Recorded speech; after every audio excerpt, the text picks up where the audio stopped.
What is up, guys? In today's video, I'm going to be going over several quick tips to hopefully help you play better and win more in Fortnite Chapter 7 Season 3. As always, if you guys do enjoy this video, find it helpful, informative, or interesting, remember to give it a like, subscribe if you would like to see more, comment down below what has helped you most this season, and if you guys would like to use my code in the shop when getting anything, it is EvolveJake, just like my channel name is, and it is underneath the webcam at all times. So the first thing we're going to talk about is some of the more secret ways to get loot, or like mini games that you can do to get special loot items, because obviously getting better loot or getting more loot is something that will help you play better throughout the course of the game. The first is going to be John Wick's dog. This dog can be found at either Sinister Strip in the main casino building or at Battlewoods in kind of the drainage area. It's just random game to game where the dog is. And if you go to the dog, there will be henchmen guards around it that you need to eliminate. And then once you've eliminated all the guards, you will be able to interact with the dog cage, let the dog out, and then pet the dog. And once you do that, if you have the battle pass, you will actually get the dog as a sidekick, like you will unlock it. But you also have a chance to get the mythic Lancehead Baba Yaga pistol from this dog. It's either the mythic or a legendary pistol you will get from freeing the dog. And so not only is this a, nice sidekick to potentially get, if you are someone who likes that pistol a lot, being able to get a gold version or the mythic version is something that will help you out a lot. Also at Sinister Strip, the prison is kind of like locked down, but there is loot in there that you can get, and you need to go into the tunnels. There's 2 switches that you need to activate to, turn off the power to get in there and to get that extra loot. And you can find this really easily just by following the power cords in the tunnels. There's 2 that you need to get. Just follow the power cord, turn it off, follow the power cord again back to kind of the center area, and then do that again for the second one. And then once you do so, you'll be able to open this room and get the extra loot. So if you like landing at Sinister Strip or around Sinister Strip, being able to access this extra loot might help you get a higher rarity weapon or more mobility, which can be really helpful. One really sought after weapon is going to be the mythic striker pump, and you can actually get this from the duck race at Heatwave Harbor. There's a bridge kind of on the edge here. Once you activate the ducks, they will swim to the end, and throughout the course of the race, they will go over these boxes, which will spawn loot for you to pick up. And then once they get to the end, the cannons will shoot, and then either the mythic striker pump or a gold striker pump will be given to you. Again, this is something that's going to help you a lot if you like landing at Heatwave Harbor. You could just kind of activate this duck race, go about looting, and then, make your way towards the end around the time that they get there. And then get a high rarity shotgun, which if you guys have been playing Fortnite for a while, getting a high rarity shotgun is really beneficial. Another mini game you can play to get extra loot is going to be the shooting game at Wonkyland. Wonkyland may have moved on the map, but the shooting game still works exactly the same. You can activate it, shoot targets, and then once the time is completed, you will get loot for doing so. And you can do this twice per game. If you like going to Sunken Shores, you can fix the fountain and then give it some gold to get high rarity loot. So the first is going to be this switch, both the activations are near the fountain, but the switch is at the edge of the road. And then once you activate this, you'll need to go towards the fountain, and there's a tower and a water tower. Once you activate the water tower, the fountain will start to fill up, and then you can donate 200 gold to the fountain to get high rarity loot. And I believe everybody on your team is able to do this as well. So in team game modes, a couple hundred gold might result in everybody getting some high rarity weapons that they enjoy using. And then the final loot room that we're going to talk about is going to be at Cluster Coast. This one is the most inconvenient to open, in my opinion. There's a bunch of little rubber duckies around this POI.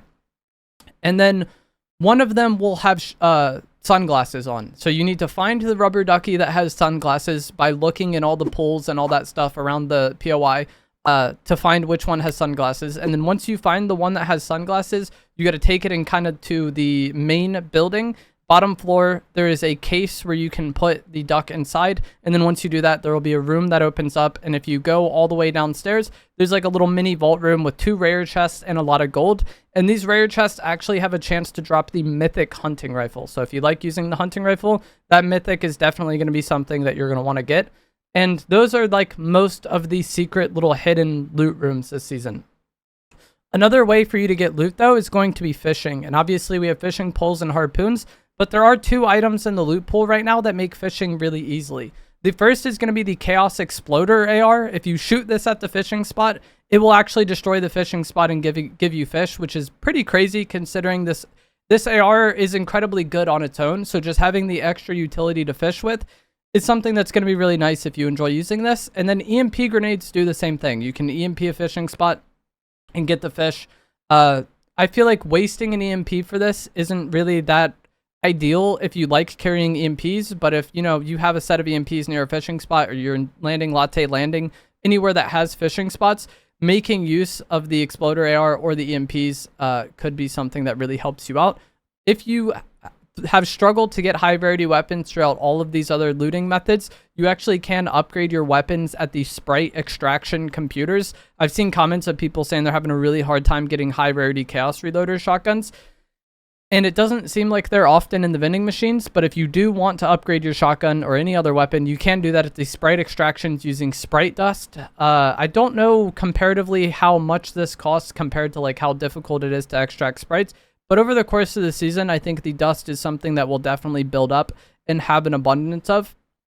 And so as time goes on, I feel like the burden of upgrading weapons this way will be lower, but also just extract sprites throughout the course of the game. You're probably going to do it naturally anyways. And this is like one way for you to potentially spend your dust. Another way for you to spend your dust is going to be on portable extractors.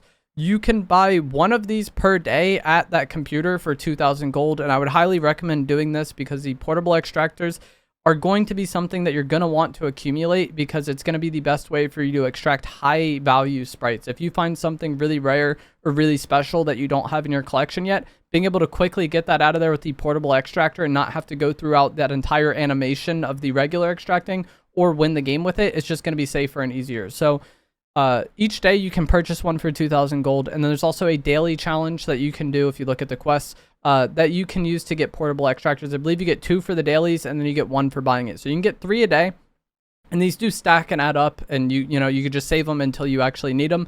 But still, I think getting that collection going is something that's going to benefit you, just so you don't really have to worry about it.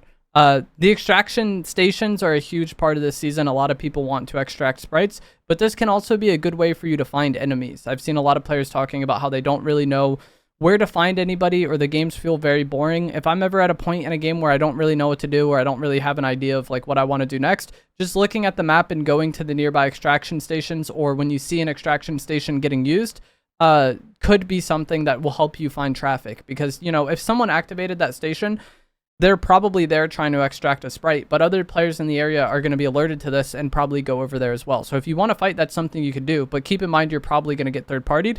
And if you're having a boring time, you can just call one of these extractors in, and people will probably come running to try to stop you. So you can set that as somewhat of a trap. Like maybe you call it in and then hide nearby and wait for other players to start fighting and then just re-third-party that. I feel like that's going to be a pretty, ratty strategy this season.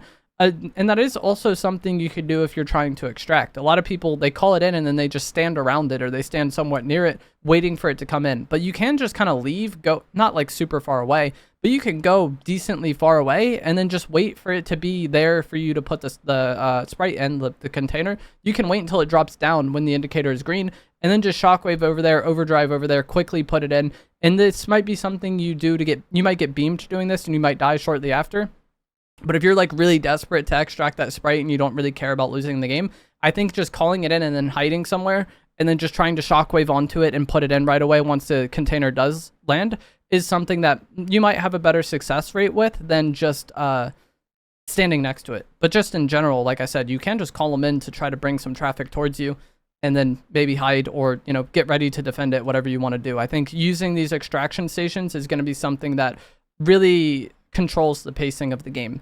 There is a setting in the game to remove the sprite from your back. This is in the game section of the settings, and this stops you from seeing the sprite. Other players will still see the sprite. I believe your teammates will still see it. It's just your own perspective of what you see on your character. But if you don't like having it on there, like maybe you feel it blocks your view, or you like seeing your back bling, that is something you can do. There also is a continuous fire setting, I believe, also in the gameplay section of the settings. And this will make it to where you can hold down the shoot button on semi-automatic weapons, and it will continue to shoot as if it was full auto. This is going to be most impactful this season with the lance head pistol because it's actually semi-automatic. But the fire rate on continuous fire is much slower than I would get tap firing. Like it's slow, but not like comically slow, I guess, on continuous fire. But I can shoot it much faster just trying to tap it quick. So it isn't the most ideal thing to use continuous fire, but I still think it's a setting that mostly won't hurt you. And this could be helpful in situations if you're using that lance head pistol and it's like a very chaotic moment. If I'm like, you know, chilling and it's like a medium range fight, I can tap fire this no problem. But in a close range fight where you're trying to worry about movement and swapping weapons, you might not always be able to spam it as fast as possible. And I think in those moments, the continuous fire setting is going to help you with the lance head pistol. The 7 sliding boots are one of the main mobility items this season, and this will allow you to travel around the map quicker. It does overheat somewhat quickly, so if you slide on water using these, it actually won't overheat at all. And there is a lot of water and waterways around this map that you can use to travel. So if you are trying to travel using the boots, you might want to, you know, take the waterway.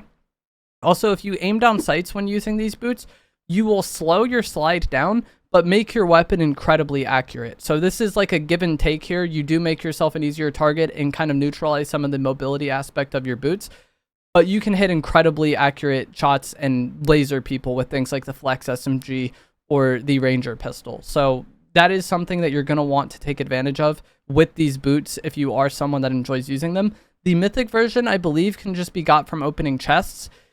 It's just random. And the Mythic version has no durability and it doesn't overheat at all. So if you have the Mythic version, you can just slide constantly, no problem. I've seen a lot of people also say they're struggling to get heals this season.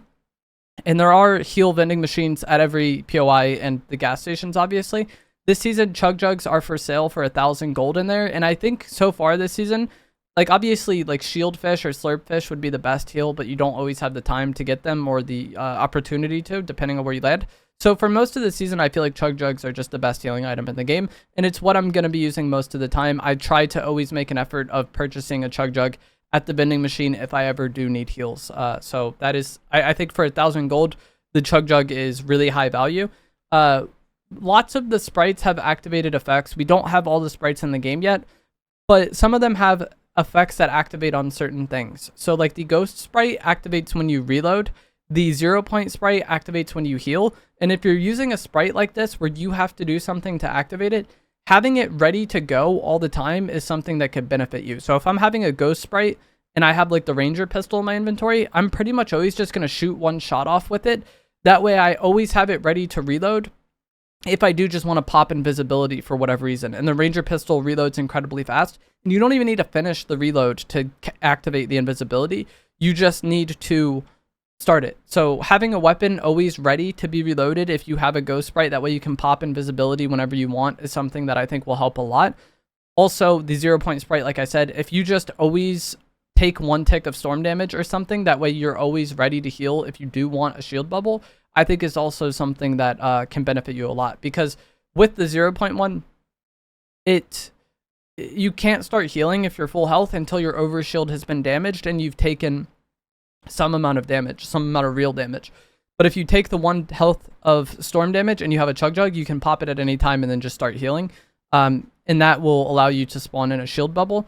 The fire sprite will spawn a fire effect sometimes when you shoot at enemies. And this can actually damage you and I believe teammates as well. So if you're using a fire sprite and you're fighting incredibly close, or you eliminate somebody, you might not want to run onto their loot right away because you might just start damaging yourself with your own fire. And if it was a fight where you were both really weak, you might just eliminate yourself with your own fire immediately. So you have to be careful using that fire sprite.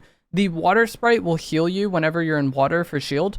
And this isn't always the fastest healing or the most beneficial healing, but one thing I do enjoy doing is if I'm going to be landing at a POI that has a lot of water, like Sunken Shores, for example, there's water all over this POI.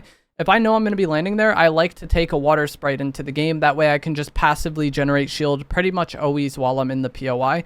And there probably will be more kind of synergistic sprites for like looting certain areas like that.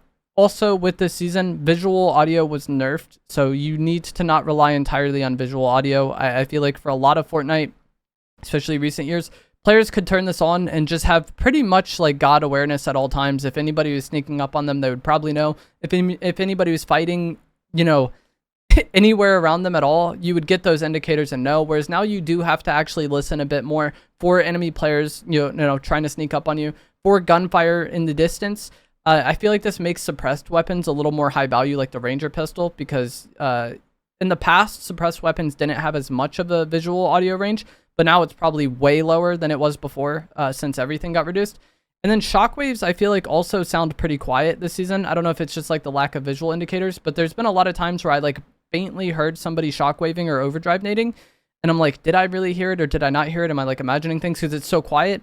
And a lot of those instances where I thought I heard it, I actually did. So trying to just like listen more. I know it sounds stupid, try to listen, but you know, try to reduce the distractions you have around you as far as like noise. If you're like watching videos or playing music when playing, that probably will hinder you more this season.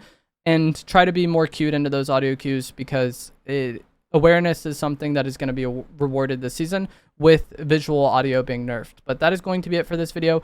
Not the most crazy stuff, but if I'm going to have a video of a bunch of quick tips, none of it is going to be that, you know, drastic. As always, if you guys did find this video to be helpful, informative, or interesting, remember to give it a like, subscribe if you would like to see more, and I will see you guys in the next one. Thanks for watching.